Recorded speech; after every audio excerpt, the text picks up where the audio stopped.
pariwo ìbànújẹ́. You will not yell for problems. Lórúkọ Bàbá Ọmọ àti In the name of the Father and the Holy Ghost. ìwọ àti ìdílé ẹ. You and your family. Ohun tó mú ní pariwo Whatever could be a causative factor for someone to yell for lórúkọ problems. Jésù kò ní ṣẹlẹ̀ sí It ẹ. will not happen to you.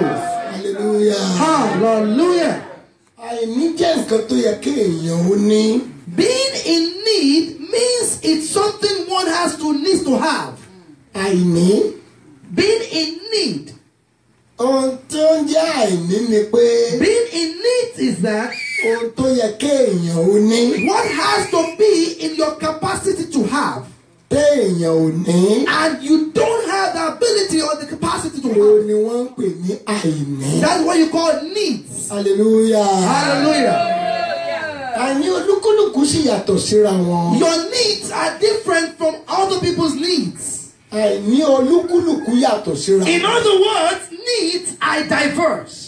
Kò dẹ̀ sí ẹ̀dá tó wà láyé yìí. And there is not one person in this world èyí tí ó pé tí kìí ṣe pé ó ṣaláì ló nǹkan tàbí òmíràn. that they are all would be in need of one thing or the Ó fi other. hàn wípé That means àìní olúkúlùkù wa everyone's needs here ó yàtọ̀ síra wọn. is diverse. Ọ̀pọ̀lọpọ̀ owó láìní wọn. Some people, their problem is they don't have money, they need Wọ́n ní money. àrà rere tó pọ̀ nínú ọkọ̀. They have so many good intentions in them. But owó láti gbé àrà yìí síta. But the money, which is the vessel to sponsor that good deed, Wọ́n but ṣaláì the one ní ẹ̀. to see it, they don't have that money. Ẹlòmíì lówó. Some people have money, Bẹ̀tọ̀ tó ṣaláì ní. but what they need Òun ni ayọ̀. is goodness, is joy. Hallelujah. They have money, but they don't have joy. Hallelujah. Kò láyọ̀ olówó ní gbogbo nǹkan. They have money, but they are void of Kò joy. láyọ̀. They don't have joy. Àìní ẹlòmíì. Some people's need Ó ní àìní ìtẹ̀síwájú. is not being able to progress. Àìní ẹlòmíì. Some people's needs Ní àìláṣeyọrí. is not Ó being able to be dáwọn ní successful. tòótọ́. They really lay their Bẹ́ẹ̀ hands kò on it, láṣeyọrí. but they don't accomplish things. Ọdún tuntun láwọn I pray for you in this new year. Mo fẹ́ kó ṣàmì tó I lágbára want to méje say 7 amen sí Ọlọ́run. to the Most High God. Gbogbo ohun tó ṣaláìní All your needs ní ọdún yìí. in this Bẹ̀rẹ̀ year, látòní lọ. starting from today, the Ọlọ́run tó dá Lord aláwòrán. has created his own image. Yóò pèsè fún àìní We rẹ. provide for your needs. We meet you at the point of your needs. Amen. Amen. Amen. Amen. Amen. Amen. Amen in Jesus' name. Ẹgbẹ́ kọ́ lẹ́yìn yẹn. Ẹ̀yin ọkùnrin ẹja concentrate ń bí báyìí. Brethren, please let us focus on Christ. Ó máa ń dùn yẹn téèyàn bá ṣaláìní tó yẹ kó ní. It's something pathetic that you are in need of something. Wọ àìní ò tí ì jẹ́ àìní. Now, Nígbà tó o nílò ohun yẹn. okay, it now becomes a priority when you need it really, you really need Tó it. o wá rí nǹkan náà. And you don't have access to it. Àìní ìgbà tó o nílò ẹ̀ gan-an tó o wá rí nǹkan yẹn láìní di àìní. Now, you might have many wants, but one of the problems is that when it becomes something needy, is when it's urgent, it's prioritized, and you don't have it on you.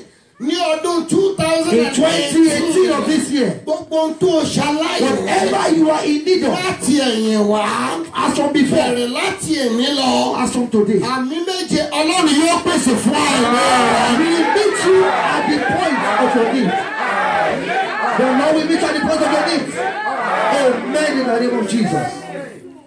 Bí ìwé tí wọ́n kà fún wa ìwé 4 Samuel. Let's go into the book of 1 Samuel. Hallelujah. Hallelujah. Hallelujah. Hallelujah. 4 Samuel tí wọ́n kà fún wa. The book of 1 Samuel. Wọ́n kà nípa arákùnrin kan tó ní ìyàwó méjì. There was a man who had 2 women. Ìkan bímọ ìkejì ò bímọ. One had a child, the other didn't have a child. Hallelujah. Hallelujah. Mo gbàdúrà fún I pray for you wholeheartedly. Gbogbo ẹni tó ṣaláìrọ́mọ. Whoever is in need of a child, Gbogbo ẹni tó ṣaláìrọ́kọ ní. you are in need of a spouse, Gbogbo ẹni tó ṣaláìláya. you are in need of a woman, Tí ò níwèé ìgbélú. or you are in need of immigration Tó papers, dáwọ́lé nǹkan tí ò yọrí. you are in need of Tí accomplishment, kò jẹ́ kó ní ayọ̀ and you ọkàn. don't have joy in your Ẹ̀mí heart. ẹ̀ kàn sí mbẹ̀ lẹ́ẹ̀kan. Please, you have to say that amen Mo now. fẹ́ ká mi ẹ̀ ó wà ń bẹ̀. Make sure you are saying amen right Lórúkọ now. Jésù Olúwa yóò pèsè The fún Lord will wa. meet you at the point of your need. In the name of Jesus. Fire. Amen. Ọkọ ẹ máa ń wá àtúnú. The husband comes to appease her. Bẹ́ẹ̀ àti irú ìtùnú wo nìyẹn. But what kind of appeasing is that? arábìnrin ìkejì ń fi ọmọ gan èyí tó ti The other woman is arriving, Ghana. and that other woman is arriving, and she's using that child to pester her. Díẹ̀ tí ọkọ ó bá fún ẹlẹ́gbẹ́ afọ́nà ní ìlọ́po méjì. So the husband likes to please Anna and even gives her twice, 2 portions. Méjì tó fún yẹn. But even that 2 portions Kò mú ìtùnú ọ̀run does wá. not bring the comfort from heaven. Kò mú ìtùnú ọ̀run wá. Does not bring comfort of Kò heaven. mú ayọ̀ ọkàn wá. It doesn't bring joy of the heart. Àwọn ibi tó bá tẹ èèyàn ṣaláì lọ́mọ. Someone is in need of a child, Ó wá gbé pléètì oúnjẹ méjì fún. and you gave her 2 portions of food. Ṣé ó máa jẹ méjì? She will not eat those 2 portions. Ìkejì tó gbé fún yóò ṣòfò rà. The second portion will waste because there's no one to eat it. Torí ìtú ṣaláì. Because she is in need of a child that will eat the second portion. Ọkọ a máa gbé méjì fún. The husband, Bẹ́ẹ̀ kí ni kó fi kún kìkejì? what will she use the second portion for? Bẹ́ẹ̀ lójú ọjọ́ kan. One day, Bí wọn náà ti wá sílé Ọlọ́run. as you come to the house of God, Wọ́n lọ sí Ṣílò. she went to Shiloh, Anna, Wọ́n bẹ̀rẹ̀ sí í gbàdúrà. and they were all praying, Wọ́n bẹ̀rẹ̀ sí í ṣohun gbogbo. and they were doing everything. Bẹ́ẹ̀ síbẹ̀. Still, Ọkàn Hánà. the heart of Ó Anna, ń bá Ọlọ́run sọ̀rọ̀ lórí she was àìsàn. reminiscing with God. Gbogbo ayé lọlé. Everybody went home. Hánà ò lọlé. Anna stood there. Ó jókòó sílé Ọlọ́run. She stayed in the house of the Lord. Ìwọ Ọlọ́run ṣe bú olùdáhùn. God, you are my creator. Olùdè ló ń ní fún mi lọ́mọ. You have to give me a Ó child. sọ pé ò ní fún mi You lọ́mọ. did not say you will not give me a child. Ó bẹ̀rẹ̀ sí bọ́lọ̀ sọ̀rọ̀. She was speaking to God. Hallelujah. Ó ń bá Ọlọ́run sọ̀rọ̀. She was speaking to God about the troubles of her heart. Mo máa mú ìgbà ní òtí bọ́kọ ẹ̀já. I know many times she would have gone into a fight with her husband. Pé kó fún lọ́mọ. Like, give me a child, this man. Ọkùnrin lágbára But the lórí ẹ̀. man is powerless on that assignment. Ọkùnrin ò lè fún lọ́mọ. The husband cannot do that assignment. Bí kò ṣe Ọlọ́run aláyé nìkan. God in heaven alone can give kids. Ó lọ bẹ̀rẹ̀ sí bọ́lọ̀ sọ̀rọ̀. Hannah was throwing out her troubles to God. Ọkọ rẹ̀ wà ní ìṣúkẹ́ pẹ̀lú Ọlọ́run. Her heart was in confinement with God. Mo ní Ọlọ́run ò wọ́n mi tó wà. The prophet saw her where she was. Ọlọ́run mọ̀ títí mu wá ó ti mu wá ẹ̀. Look at this woman. She's drunk right now. Àdàdà ló ń pẹ́. Hannah spoke and talked to the man of God. Bàbá mi ní Olúwa mi ò mọ tí kankan. Most high priest, I am not drunk. Àìní mi ni mò ń bọ́lọ̀ sọ. I am throwing out the needs of my heart to the Lord. Ohun tí mi ò ní táyé fi ń gàn. What I do not have that the world used to despise me Òun ni mò ń bẹ́lẹ̀. is what I am throwing out to the maker of my life. Ẹni tó lè ṣe ni mò ń bá sọ. I'm speaking to the doable man that can do it. Ọkọ mi mo bá sọ̀bẹ̀ kò lágbára kò I lè ṣe. spoke to my husband many times, he's Bí incapable. kò ṣe Ọlọ́run. But the omnipotent God alone I'm speaking to right Fi now. àdúrà àti kẹ́lẹ́kẹ́lẹ́ ọkàn mi. I'm speaking to him from the innings of my Mo fi heart. gorí òkè Olúwa lọ nínú ẹ̀mí. I am climbing up the mount of Ti God rojú àìní mi fún to Ọlọ́run. speak about my needs to him. Má gbẹ́kẹ̀lé èèyàn. Brethren, do not rely on man. Ènìyàn ò lè fún ẹ lóhun tó ò Man ní. cannot give to you what you don't Má have. gbẹ́kẹ̀ lọ́kọ. Don't believe or rely on your Tí ó husband yẹ kó o gbẹ́kẹ̀lé Ọlọ́run lé or what you lórí. need to rely on God for. Má gbẹ́kẹ̀lé aya. Don't rely on the Wọ́n woman. ní ohun tí Ọlọ́run kò fún ní ìkápá ẹ̀. What God is not giving the jurisdiction. Hánà ti bá ọkọ jà láìmọye ìgbà. Hannah fought the husband many times. Mo mọ̀ ọkọ ẹ nífẹ̀ẹ́ gan. And I know that the husband loves her. Tó bá ṣe ohun tí ọkọ ẹ lè fún ni. It is what the husband can give to her. Bá fojú ti arábìnrin kejì That would lọ. have been more than that of the other Torí woman. ẹni tó fẹ́ ló kà àyà rẹ̀ Because ni. really, Hannah was loved by her husband. Ó wá mọ nǹkan. You know something? Wòlíì yẹn sọ fún un. The prophet said, Ohun tó ṣaláìní tó ń bọ́ lóhùn sọ. what you need of your heart Tó ń bọ́ lóhùn sọ. that you are speaking and talking to God about, Ọlọ́run yóò fún ẹ gẹ́gẹ́ bẹ́ẹ̀. the Lord shall give it to you.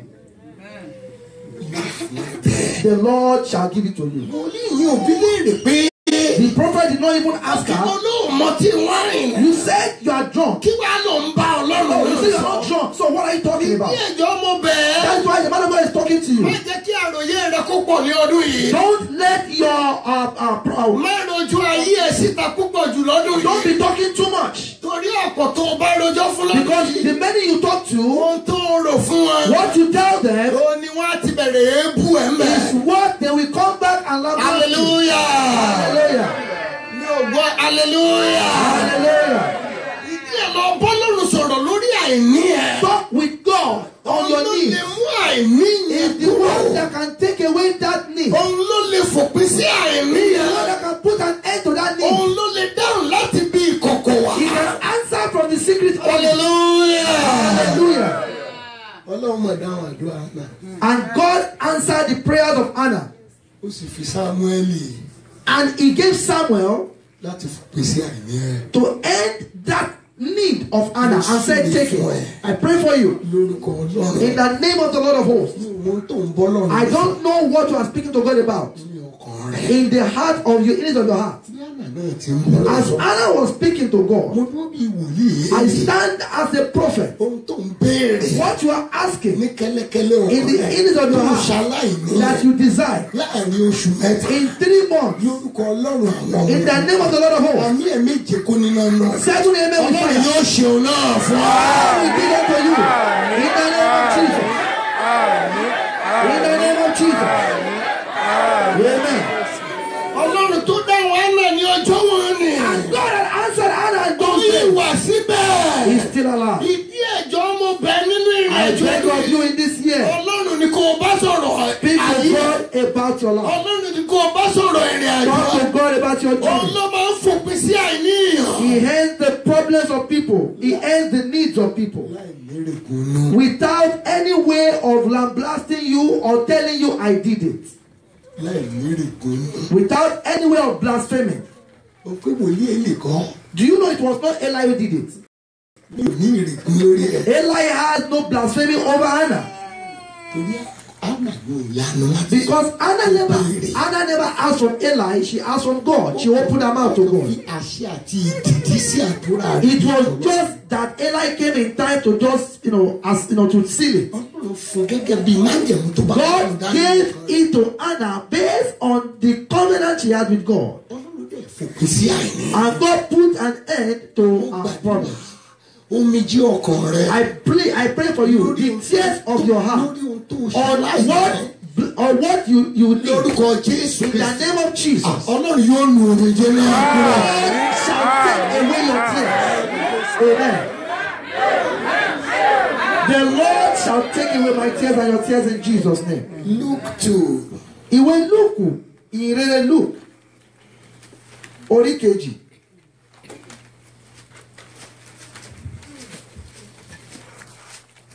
Hallelujah. Hallelujah. Hallelujah. Luke 2, The book of Luke, verse 25. orí kejì, ẹsẹ̀ karùndínlọ́gbọ̀n.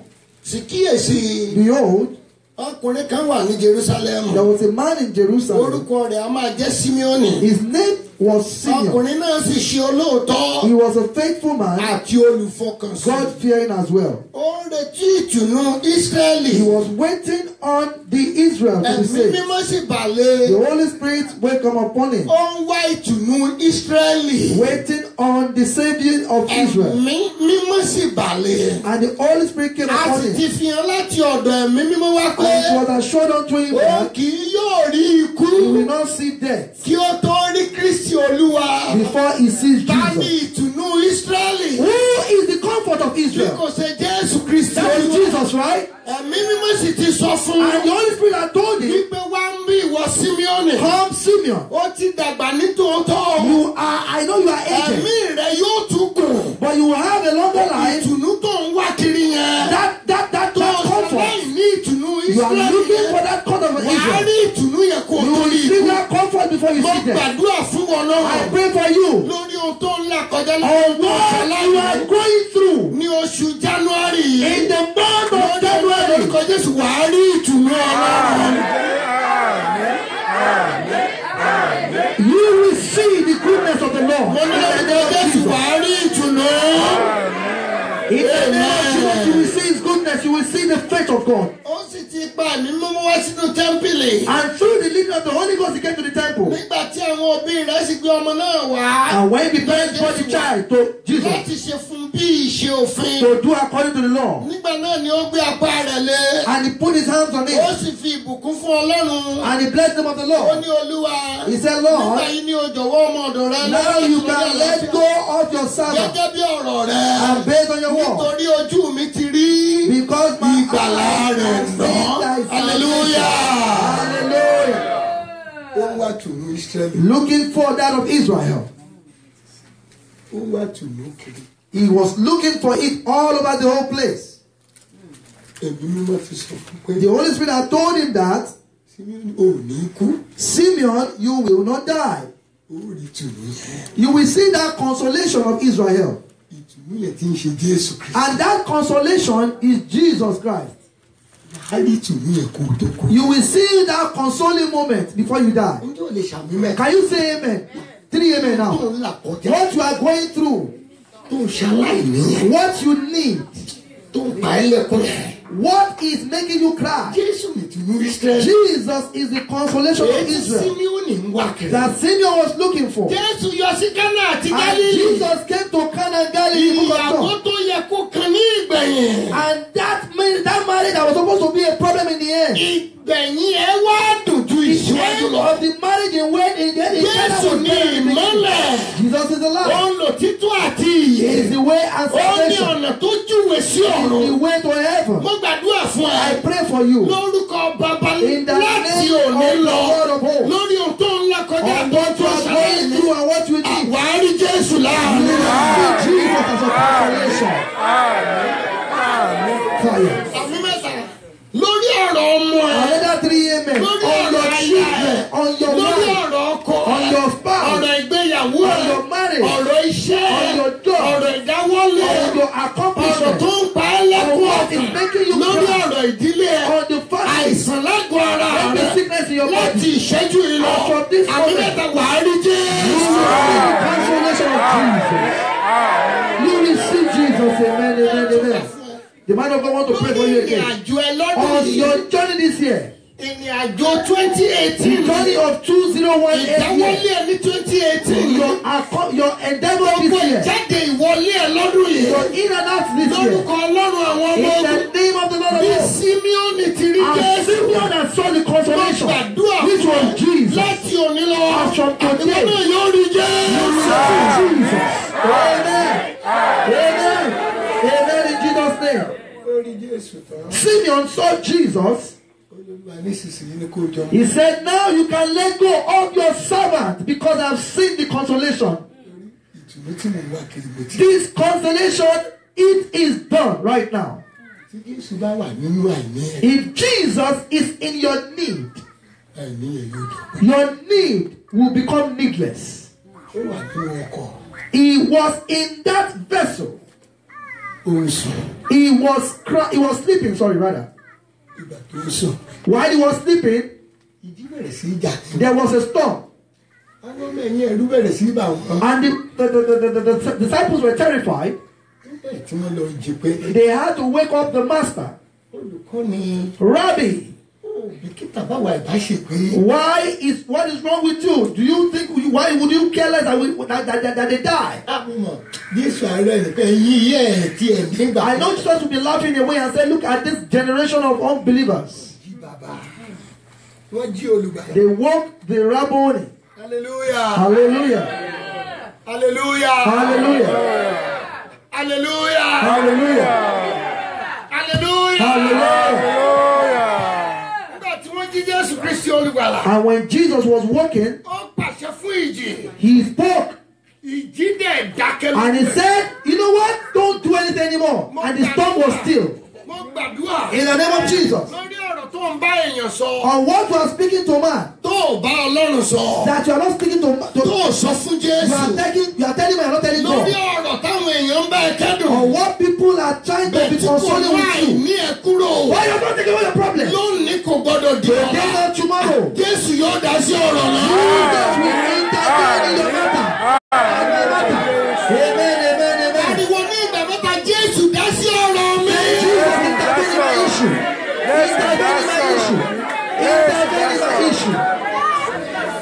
Ẹgbẹ́rí sókè yìí tẹ́ tẹríba lẹ́yìn. Please lift up your head, all ye people that are bowed down your head. Wojú ẹ. Let the man of God see your face. Wàá sọ̀rọ̀ yẹn dáadáa. You will speak forth Pé Jésù kí ni ṣe dá sí ọ̀rọ̀ mi. Jesus intervened in my matter. Jésù dá sí ọ̀rọ̀ mi. On my issue. Jésù dá sí ọ̀rọ̀ mi. On my issue. Jésù dá sí ọ̀rọ̀ On my mi. issue. Hallelujah. Hallelujah. Ó pa ìjìmọ̀ lẹ́nu. He calmed the storm. Ìjì dẹ̀ dákẹ́ And náà. the storm stood Kí still. ni tó ń là kọjá? What are you going Kí through? láì ní ẹ? What is your need? Pé Jésù sínú ẹ̀. Call Jesus your need. Yóò bá ìjìyà wí. He will speak to the storm. Àìní yẹn yóò dẹ̀ dókè. And the need will be Nígbà neglected. tí Jésù bá ìjì wí. When Jesus spoke to the storm, Irú mi tó ti ń jà sókè sókè. and all the waves here and there, the tides here and there, everything went solo. Torí kíni Because of what? Jésù. Jesus was speaking and he was in charge. Fi Jésù ṣe olùpilẹ̀ṣẹ̀ lọ́dún. Let Jesus be your foundation. Fi ṣe aláṣepé ìgbàgbọ́. Let Jesus be the author and the finisher of your faith. Máa wo nínú gbogbo. Envisage and look at him in all things. Wo límì ìtọ̀rọ̀ tó ń bẹ èèyàn sọ. Limit your talk with people Fi ọ̀rọ̀ ayé ẹ̀ lọ Ọlọ́run. and communicate directly with the Creator. Fi àìní ẹ̀ kọ lọ́rùn. And make sure you look around him your problems and your needs. Ìgbà tó bá dé àyè kan tó bá lè yí ẹ. When it gets to a juncture and it's so tough, Máa wá dojúkọ ìgbàlá. the man of God will face the wall Máa ní Ọlọ́run ìwọ ni mo ní. that I have you and you alone. Ìwọ ni mo ní. I have you and you alone. Mi ò lè forí balẹ̀ fún òkùnkùn mọ́. At this point, I cannot go back and bow to idols. Ayé ti mọ̀ mí mọ̀ ẹ́. People know me as your Mi emblem. ò lè fara pamọ́ nbì kankan mọ́. I cannot hide anywhere. Kódà ìwọ tí mo ní. Now use my Ṣé emblem. báyìí? Do unto Kí me. ilẹ̀ ó dẹ̀ tó mọ́. And before Bí morning, ẹkún pẹ́ra lẹ́kan. when tears come in Ìgbà up tí way, ó bá mọ́. before morning, Ayọ̀ yóò fara. joy cometh in the morning. Hallelujah. Hallelujah. Hallelujah. Hallelujah. Mo sọ tẹ̀kẹ́ fún yín bí. The man of God told you a story. A wà nínú ilé bí ọjọ́ ìsinmi báyìí. And it was a Sunday like this. Mo ṣaláì lóhun tí He was ilé mi in ń need fẹ́. of what the family needs. Ìyá ń béèrè pé. And the wife was asking, Ẹ̀sà ń báyìí kọ́. we need something like this in the house. Mo ní má wọ́rì. He said, don't worry. Mo ti pẹ́. I am in a haste. Tá a bá dé láti church. When we come back from the church, Má wọ́rì màá fún ẹ. I will give it unto you. Àkókò ilé ìjọsìn ti tó. It is time to go to Bí mo service. ti ń drive bọ̀. As he was driving down, Olúwa wò ó. I said, God, Ọmọbìnrin ń béèrè. this woman is asking Mo of me. dẹ̀ ti fọwọ́ ẹ̀ sọ̀yà. I have assured her. Ìgbà tí ń bá máa délé. By the time I get home, Bóòlù ti fẹ́ ṣe. how will you do it? Mo gbọ́ Áńgẹ́lì Ọlọ́run rẹ́rìn. And the angels were laughing. Mo mọ̀ pé Ọlọ́run ti ṣe ni. I know God has Mo done it. gbàdúrà fún I ẹ. pray for you. Ní In oṣù January. the month of Ohun January, tó Ọlọ́run sọ. what you tell God, Nínú ẹ̀bẹ̀ àdúrà tó kọ. in what you have listened Lọ́dún to yìí. in this Àmì year, mẹ́ta. 3 Ní amen. January Ọlọ́run yóò dá ẹ lóhùn. Amen. Amen. In Jesus' name. Jókòó ẹ̀yin àyànfẹ́. Sit down, beloved. Ìsìnparí ilé ìjọsìn. And after that service that Gbogbo day, àwọn èèyàn lọ. people went. Mo lólùwà. I said, God, Èmi ní lọ. what is going now? What is going on? I have to go home now. Àwọn áńgẹ́lì sì rẹ́rìn lẹ́ẹ̀kan. The angels laughed at me again. Wọ́n rẹ́rìn lẹ́ẹ̀kan. They laughed one more time. Ó ti ṣe nìyẹn fẹ́ fún mi lẹ́rìn. Bẹ́ẹ̀ àwọn èèyàn ti lọ bó ló ti ṣe. The angels had laughed before, so I thought they had done it. God, what is going on now? Ó lọ ní kí n ṣílẹ̀kùn yẹn. And God said, open that door. Mo ṣílẹ̀kùn yẹn. And I opened that door, Àdúrà yìí gbà mí. and I couldn't pray anymore. Ọkàn mi ṣáà ń lọ ọ̀dọ̀ Olúwa ní pẹ́ òtí ló I said, God, when you say you will do it. òtí ló fẹ́ ṣe. Sí ìyàlẹ́nu Ọlọ́run. And to the astonishment of God, Ọwọ́ kan ṣílẹ̀kùn. a hand opened the Wọ́n door tún pa ilẹ̀kùn yẹn and dé. closed that door. Ẹni yẹn bẹ̀rẹ̀ sí mi ilẹ̀kùn And the yẹn. person was shaking the door. Níta ni ilẹ̀kùn wà ń I ṣí. said, excuse me, who's at the door? Sí Come inside. ìyàlẹ́nu And to the Ọlọ́run. astonishment of Ohun God, tí ìdílé mi ń béèrè. what my family needed, Láì lé, láì dín, láì yọ kúrò. exact amount, Ẹni yẹn dẹ̀ fi. the person gave it to me. Mo gbàdúrà. I pray for you. Ohun tó ń béèrè What tó you see, what you are in ṣaláìní. need of, Kí ọ̀sẹ̀ yóò tó before parí. the end of this Lórúkọ week, Ọlọ́run àwọn ọmọ the ogun. Lord of hosts Ọba tó pèsè fáìn ní that ìtẹ̀mí. provided for my Tí mò needs, ń jẹ́rìí ẹ̀ and I láàrin. have testified to Àti ó your pèsè power. fún àìní ìjọ. For me, in the name of Jesus, the Lord shall provide for your needs. ìgbà ọmọdélé mo rẹ́rìn wọlé ni. And when I got home, I laughed into the house. báwo ogun ọlọ́run ti rẹ́rìn. And as the heavenly host laughed, I laughed as well. ìwọ ọlọ́run mọ̀ tóbi pọ̀. I said, God, you are awesome. àṣẹ lóòótọ́ làwọn áńgẹ́lì rẹ̀. Truly, you are great. wọ́n bá mi yọ̀ lẹ́ẹ̀kan. The angels were laughing and rejoicing with me as well. tó yà bèrè ló yà tètè pé. And before my wife asked, I had to give it unto her. wọ́n ti ronú ẹ̀gbọ́n náà bù mí o. Before I change my mind and it goes with some other expenses. owó wọn tó bá ọ̀nà bù mí lọ́wọ́ yà tètè. nípa mi ìlú obìnrin orúkọ Jésù olúwayé ràn wá. The Lord shall be with us and help us all. What am I trying to make you understand? gbẹ́kẹ̀lé Ọlọ́run. Rely, total reliance on Him. tó o bá gbẹ́kẹ̀lé. If you rely on Him, ayé kò ṣeé ṣe padà. He will change the impossibility away to possibility. àsọdì tó ṣeé ṣe. He will make it possible for you. ọ̀nà ti dín tòótọ́. Truly, the way was blocked, á lànà níbi tí o sọ. but He will make a way where the way is not possible before. ǹjẹ́ o mọ̀ kó ṣeé ṣe fún Ọlọ́run láti Jésù láti rìn lórí omi. Do you know if it was possible for Jesus to walk on the water? ohun tó ṣòro gbàgbọ́ fún It is impossible to the science of man. a ṣe tí ó ṣòro gbàgbọ́ fún àwọn ènìyàn. For people to understand the science of it, ìyanu ńlá tí it ó does ṣòro it. gbàgbọ́. It's a wonder. It's a rocket science. You don't Ọlọ́run understand rí it. jáde nínú àìrí. He takes out goodness out of something impossible. ó lágbára. He is a powerful ó God. máa ń wo tí afẹ́fẹ́ bá ń fẹ́. I see when the wind is in motion. ẹjọ́ mà tí afẹ́fẹ́ bá ń fẹ́. When the wind is in motion, kí ló wà nínú afẹ́fẹ́ tó fi ń wọlé. what is in that wind that it destroys? agbára ló ń bẹ It ní. is power in the wind. You call it the wind power. èrò afẹ́fẹ́ If lágbára. the wind has power láti máa bí ohun tó tóbi to lulẹ̀. cause turbulence, mélòó ni kò lágbára. how much more my láti God ṣẹ́gun àìní ẹ̀. to take away your need? kìkì kó gbà á gbọ́. Just believe in kó Him o dẹ̀ tẹ̀lé nìkan and ní. follow tó Him. o bá gbàgbọ́ tinútinú tọkàntọkàn. Believe in Him yóò fòpin sí ẹ. wholeheartedly. He will take the need away and you will be needless. kí ló ń bẹ nínú iná tó fi ń jó nǹkan. What is the power in the fire that it ignites and it burns everything? agbára ń bẹ. It is the power of burning in the fire. irú tsunami kan tó ṣẹlẹ̀ ní Japan. You remember the tsunami in Japan many years ago? káì. That tsunami was disastrous. wọ́n bridges tó tóbi. káì. The bridges were consumed. wipe wọn kúrò ń bẹ. The tsunami kí ló ń bẹ wiped the nínú omi. bridges. kí ló ń bẹ nínú omi. The power of the water. ń gbé nǹkan tó tóbi. And the water overwhelms everything. That is the power in the water. ìlú mi ní agbára. And if God can really empower the water bá nǹkan jẹ́ tó tó bẹ́ẹ̀ yẹn. to destroy things like láti that, ṣe àìmọye nǹkan. to do a lot of things like that, mélòó. how much more? lágbára. He has tí power. bóun ló dá ẹ. He is one that created you láti fòpin sí àìyẹn. to put an end to your problems. But you have to believe it. Second King. Ìwé àwọn ọba kejì. Hallelujah. Hallelujah. Hallelujah. Second King chapter 5.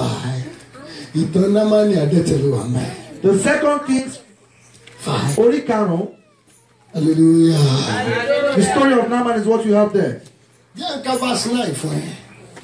Bẹ́ẹ̀ ni Námánì dé pẹ̀lú àwọn ẹṣin rẹ̀ Naaman àti came- pẹ̀lú kẹ̀kẹ́ rẹ̀. Naaman came with his Tó horses. bá ká láti ìbẹ̀rẹ̀ olórí ogun Síríà ní àpọ́nlé ni. Naaman was a general of the Syrian army. Pẹ̀lú gbogbo àpọ́nlé yẹn. But with all his Adẹ́tẹ̀ ni. accolades, with all his titles, Aláàbò ara ni. he was someone that was in Kò leper. gbé He had agbára tó kàn leprosy. ní. All he had was he was a Ló general. fi ń wà láàrin àwọn ènìyàn. As a general, he was kept because he was fighting Ó wars. lọ sọ́dọ̀ Èlíjà. He went to Elisha. He went to Elisha.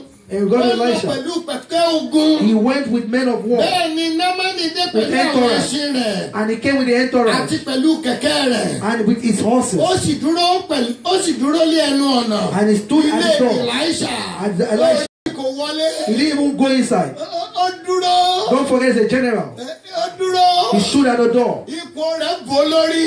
His position or his status was overwhelming to him. Ipò tó But ní. with all the status as a Ipò general, rẹ̀ kò mú àìní rẹ̀ his kúrò. status did not take away his Ìdí leprosy. agbéraga. That is why when you are proud, Ọlọ́rẹ̀ rẹ̀ go sílẹ̀. and humble yourself. Nítorí Ọlọ́run kì í ṣiṣẹ́ nínú Because ìgbéraga. God does not work in Ó dúró pride. lẹ́nu ọ̀nà ilé wòlíì. stood in the house of in front Ẹni of tí the house agbára Ọlọ́run ń bẹ of nínú Naaman, ayé. a man that has so much power of Ẹni tí God. agbára Ọlọ́run ń bẹ nínú ayé. God power was over Ẹni tí him. Ọlọ́run fẹ́ lò láti mú God wanted to use Naaman to take away the leprosy of. God wanted to use Elisha to take away the leprosy of Naaman.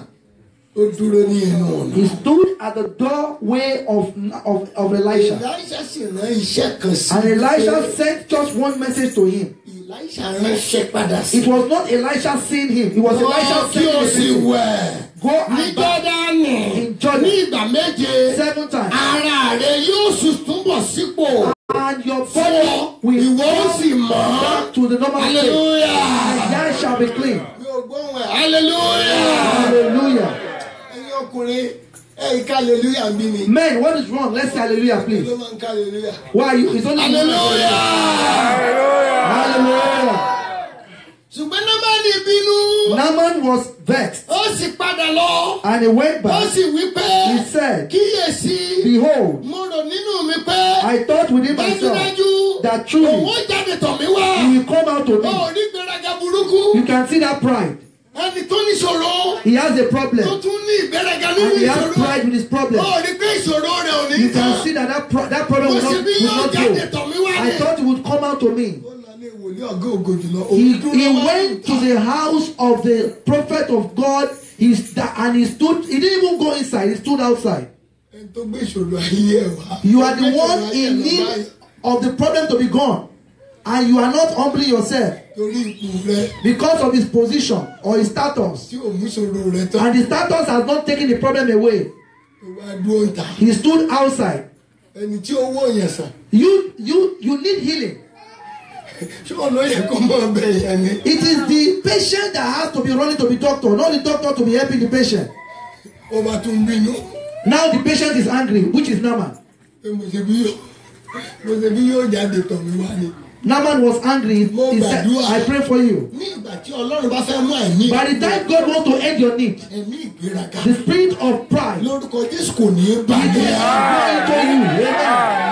Amen. Amen. Ìgbéraga ó ní bí ẹ̀mí. Pride is a whole Báyé spirit. èèyàn jẹ́ lójú. It's a spirit that can destroy somebody's life. Hallelujah. Hallelujah. Námánì bá kú dànù. Naaman would have been dead with his problems. Would have died with his leprosy. Kú pẹ̀lú ìṣòro. Would have died with his problems. Ìdí ẹ̀ lọ rárá sílẹ̀ ní. Brethren, go and humble yourself in Nínú everything. ìrìn àjò. In your journey. Hallelujah. Hallelujah. Rírà rẹ̀ sílẹ̀. Humble yourself. Lórúkọ Jésù lọ ayọ̀ rẹ̀. The Lord will help you and me in Jesus' name. Amen. Námánì bínú. Naaman was angry. Mo ṣe bí yóò jáde. I thought he's going to come out and see me. Ògbọ́n ọ̀rọ̀. Mo ṣe bí yóò jáde. I thought he would come out to consult with me. Ó rántí ọkùnrin kan. I remember the man, Ó ń wá ọmọ. sir. Ó ń wá ọmọ. He was looking for this man was looking for a child. A jọ gbàdúrà. So we were praying together, Ọlọ́run ṣe ìyanu kan. and God did miracles or wonders. Nígbà tó bí wọn. And after the family had a child, Ó ní bàbá mo fẹ́ kẹ́ ẹ wá o. he said, "Man of God, I want to come to my naming ceremony of my Ó ní kò child." sí problem máa wà. I said, "No problem. I will come over to the naming ceremony." Orílẹ̀-èdè bòmíì. It was another country. Ó kù bí ọjọ́ mẹ́rin. Some few days, Ó ní bàbá ṣe ìṣí ń bọ̀. he said, "Man of God, are you still coming?" Dáadáa mú. I said, "I am coming to the naming ceremony." Ó kọ̀ọ̀la. Then, about some few days, Bàbá ṣe ìní wá mọ́ ni. a day more, he said, "Are you not coming?" Kí hallelujah alákẹ́sí ọlọ́jà gbà. Hallelujah. Ó kí dáadáa. Kí hallelujah alákẹ́sí ọlọ́jà gbà. Bàbá ṣe ìní wá lọ́la mọ́ ni. He said, "Why don't you come tomorrow?" Mo ní mo sì fẹ́ wà. He said, "I want to come. Ó ní bẹ́ẹ̀ tí ìsọgbà táwa gbé yín. But you didn't tell me if I have to come and pick you up at the airport or when to come and pick you up at the airport." Iṣẹ́ ìra tíkẹ́ẹ̀tì kan sáàfì wá. I said, "But you did not buy the ticket I will use to come." A jọ gbàdúrà. We prayed together. Ọlọ́run dáhùn. God answered. Ó fẹ́ kí n wà ń bẹ̀. You want me to be there, Èmi náà kì í tún náwó. and you want me to buy the ticket to come as well. Kò sì ṣe bẹ́ẹ̀. It's not possible. Hallelujah. Hallelujah. Ẹ̀mí ìgbéraga. It's the spirit of pride. Ẹ̀mí ìgbéraga. The spirit of pride. Lórúkọ Ọlọ́run àwọn ọmọ. In the name of the Lord of hosts. Ṣé fún lẹ́yìn tí Ọlọ́run bá mú àìní ẹ̀? Even after God takes away your need, Ẹ̀mí ẹ̀ ò ní balẹ̀. that spirit will not live with you in Jesus' name. Amen. Fún bí ọdún kan ó sá lọ. For a year, this man ran away. Mi ò gbúdọ̀ ẹ̀ wá. I didn't even hear of this man anymore. Ọdún kejì. The second year, Ó pè he called. bàbá Man of God. ẹ̀kújọ́ mẹ́ta. It's been a while. Ẹ ṣéǹjì nọ́mbà yìí. Your number is still stay the same. Mo kàn ní ìpè wò náà rẹ̀. I just said I should call your number to know if you are still using the same number. Tí òun ṣéǹjì ọlọ́run ní jẹ́ rí. I told him, I said, I will never change my number. Tí n bá ṣéǹjì ẹ̀gẹ́ tó bá gbà á, ó yóò mọ̀ tó ń gbà. If I change my number, if anybody, they assign my number to anybody, the person will be receiving so many calls. Torí lóru láàárọ̀ lọ́sàn-án. Because the person that has my number, they'll be calling him every Báwo time. ni jí ó sinmi? They will not let him have a time of rest. Hallelujah. Hallelujah. Kí lẹ fẹ́ sà? I asked him, Mr. Man, what do you want? Ẹ jẹ́ àjọ gbàdúrà. He said, I want us to pray together again. Mo ní mọ̀ gbá lọ. I said, okay, let's keep praying now. Mo ní ìwọ ni kò náà gbà. I told him to lead the prayers. Mo ní àjọ gbàdúrà ni. Lead the prayers that will follow you. Hallelujah. Hallelujah. Ó ní lẹ́yìn ni kẹ́ ẹ gbà á. He said, you pray ahead. Wọ́n sọ fún ìránṣẹ́ Ọlọ́run pé ẹ jẹ́ àgbàdúrà. You don't tell the man of God, please let us pray. Ẹ gbàdúrà fún mi. You will tell the man of God, pray for me. Ṣé ká gbàdúrà? Ṣé ká gbàdúrà? You are not supposed to say pray for me. You are not supposed to say let's pray. Kẹ́mi sì bá àbí. He has to pray for you. Kẹ́mi sì bá àbí. So I now told him, do you want me to pray? Olúwa súre fún wa. I said, God bless us. Bùkún fún wa. Bùkún fún wa. Bless us. Ṣé wá lóore? Do us good. Múnú wa dùn. Make us happy. Mú wa délẹ̀ lérí. Take us to the promised land. In Jesus' name we are praying. Àti jọ gbàdúrà bá àjọ gbàdúrà. And I told him, I said, we are Hallelujah praying. mẹ́ta sí Ọlọ́run. Hallelujah. Hallelujah. Hallelujah. Ibi tó ń lọ kò ìdí bẹ́ẹ̀. He has not even gotten to where he's going. Ṣé ọkọ wọn yín ti tó gbàdúrà? He now said, the child we gave birth the other day, we need to give birth to another child. That one needs a younger one. Ẹ wá ní ìdúró lẹ́nu ọ̀nà. This is Naaman that stood by the doorway of the prophet. Kò wọlé tán wòlé ọ̀nà. He did not even go into the house to consult with the prophet. Ó tó bí He was even angry. kò kíra ẹ̀ kú oríire. He was not even happy that he had consent with the prophet, or he had a way to communicate with the prophet. Kò kíra ẹ̀ kú oríire. He has not even congratulated himself at all.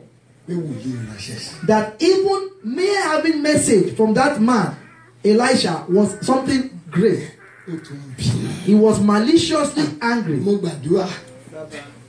Mo gbàdúrà. I pray for you. Ó ní ṣì lórí. You will not be maliciously angry in the name of Jesus. Onímọ̀ni bínú. Naaman Ó was sì angry padà lọ. and he went away and he said, Kíyèsí. behold, Mo rò nínú mi pé I thought within myself dájúdájú òun ó jáde wá. that he will come to me Yóò sì dúró. and he will stand Yóò sì ké pe orúkọ Ọlọ́run in the rẹ̀. name of his God Yóò sì fi ọwọ́ rẹ̀ lé and put ìtẹ̀ his náà. hand on me Yóò sì ṣe àwòtán ẹ̀tẹ̀ náà. and the problems will go. Orí gbéraga burúkú. That was Naaman's thinking in his own pride.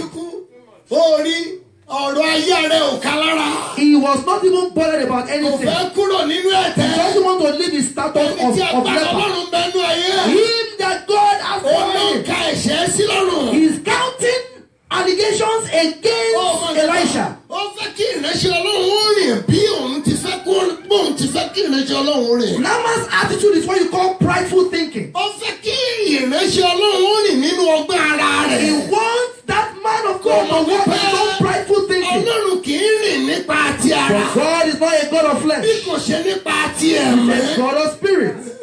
Mo like Elisha gan. Elisha was a man with so much methodology. Mo like ẹ̀ gan. He was meticulous in his ways.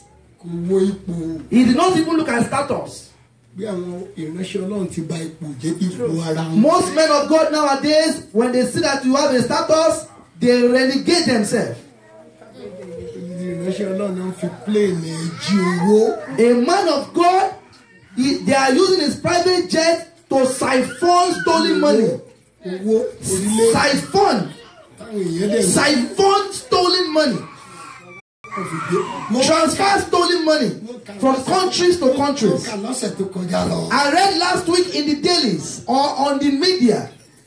Wọ́n gba plane yẹn. That plane was grounded in another country. That No, Wọ́n gba plane yẹn. Plane was taken. The plane was grounded.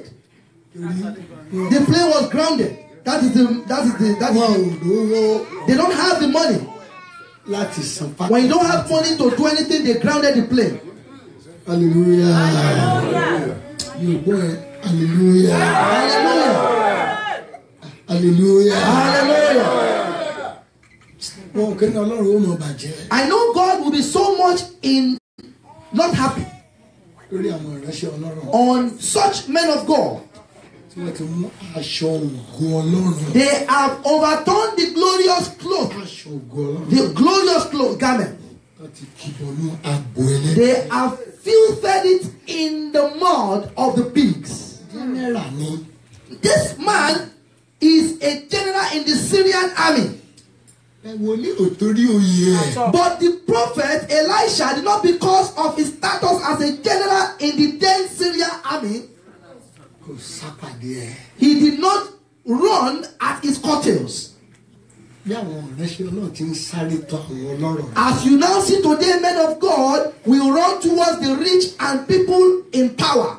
Bíbélì ni The Bible says, ọrẹ a máa fọ́ ojú àwọn wòlíì. those gifts blind the eyes of the prophets. Wọ́n ti gbọ́ ọrẹ níbi tí ò tiẹ̀ kó. When you receive undue gifts, Ìfọ́jú ẹ̀mí yóò dé bá. spiritual blindness comes in and sinks in. Ilé àwọn ò gbọ́dọ̀ gbọ́ ìrẹ́jẹ́ náà ò gbọ́dọ̀ gbọ́ ọrẹ níbi tí wọ́n. That is why, as a man of God, you don't even have to receive anything anyhow.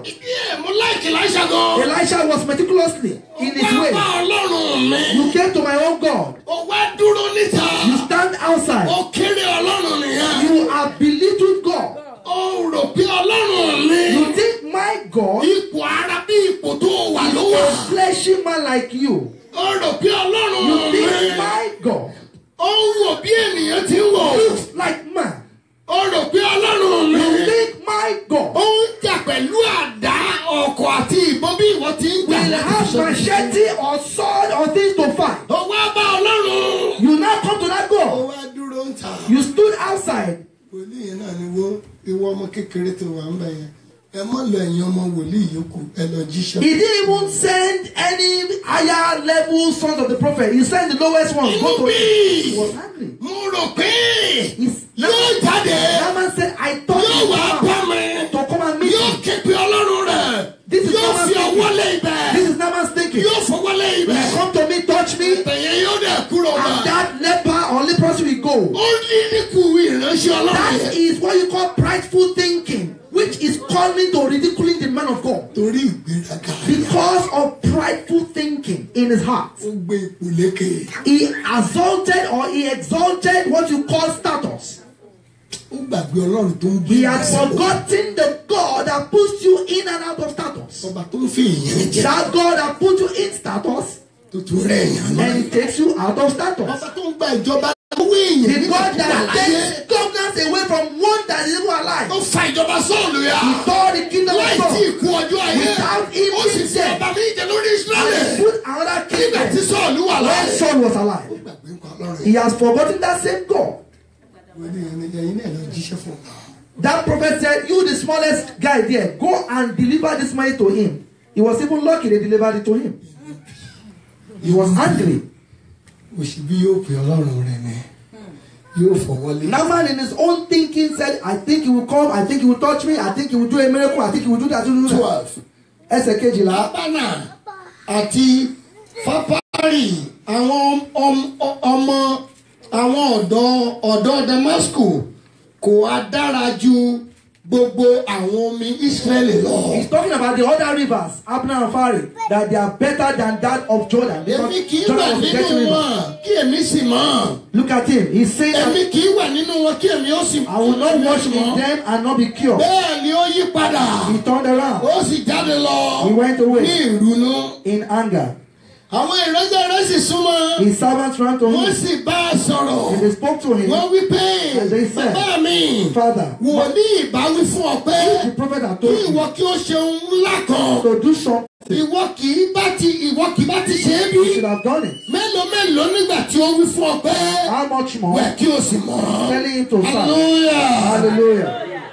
Mo gbàdúrà fún ẹ. I pray for you. Ẹni tí ó gbà ẹ́ ní ìmọ̀ràn lọ́dún. Whoever that will give you advice this Tí year, ìmọ̀ràn rere yẹn and that good advice yóò di ìbùkún. will bring about blessing Tí ó dẹ̀ fi òpin sí àìní. and will take away the needful of the need of your life. Ọlọ́run yóò ràn wọ́n sí ẹ. God will send those good people to you that will advise you those good advice in Jesus' Ọlọ́run name. yóò ràn wọ́n sí ẹ. God will send them to you, amen. Wọ́n gbà nímọ̀ràn pé tí wòlíì bá ní oṣù tó tóbi. So his voice Àmọ̀ kó advises you. lágbára And láti we ṣe. know you are a general. We know you are Àmọ̀ kó powerful. lágbára láti ṣe. We know you can do this. But he just told you to just go and have a bath. That's it. God sent them to him. They sent those kids to him, those boys to him. They sent them to him. And he said, and he descended. And he went to Jordan 7 times. As Elisha had instructed. As Elisha had instructed. And he was completely cured. His flesh became healthy and that like of a child. He was clean. He returned to Elisha with all his entourage. And they came. And they said, they stood before him. The ones that could not enter the house of the prophet before. At this time he has seen the wonder and now he's bowing down before the prophet. Him and all his battalion. When they came, they bowed before God of Elisha. The God that took away his leprosy. I pray for you this year, as you are walking with God and you are following him. Please don't be prideful in your thinking. Don't be of any pride. Pride is a loss. Don't even lure people with your talks, or don't tell them all the things you are saying to them. Speak to God yourself. As Anna had soliloquized with God, talk to God. Humble yourself so that God can take away your needs. I pray for you. As you are going through it with God, and you believe in our Father God, you believe in him, you trust him, and you hold on to him, and you are not swerving here and there. Your need of you and your family. 3 amen. The Lord will take away your needs. In the name of Jesus, let us arise. Let's arise on our feet. Lord, as I'm working this year, and I have you, God, in my life, put an end to the needs of my life. In my needs, let me see you in my needs.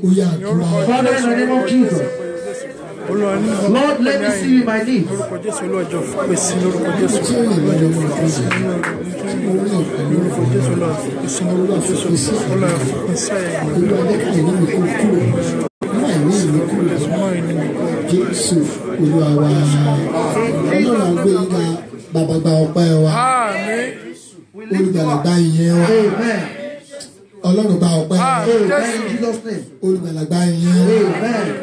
You are the only one that can take the needs of man and make them needless.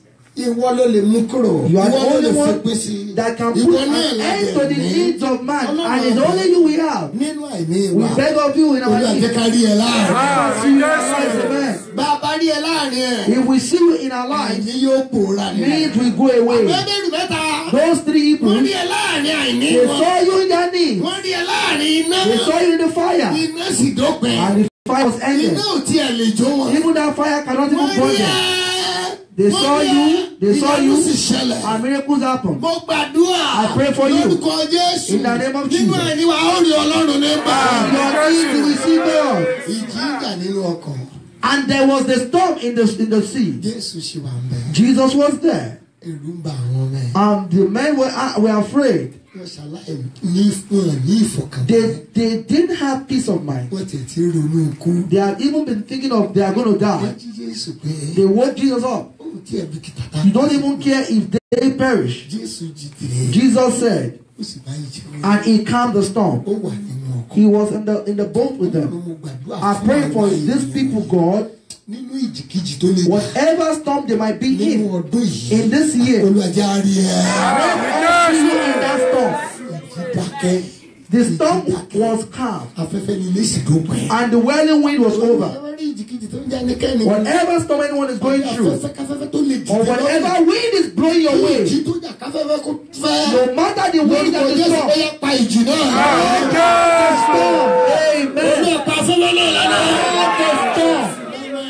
Naaman, he was a general of the Syrian army. He was a leper, but he bowed before Naaman and his needs, which is the leprosy, was over. The spirit, the oneness of heart, and the trapping of the heart, to take away our problem. Thank you, Jesus. Thank you for listening to our prayers. Thank you for answering our prayers. Anna spoke to you in the innards of our heart. You took away our problem. You gave us a child. All the secret prayers we prayed within our heart, as you have answered it, you took away our needs. Thank you because you are trusted. Thank you because you are Jesus, we are praying. Amen, amen, amen. Hallelujah.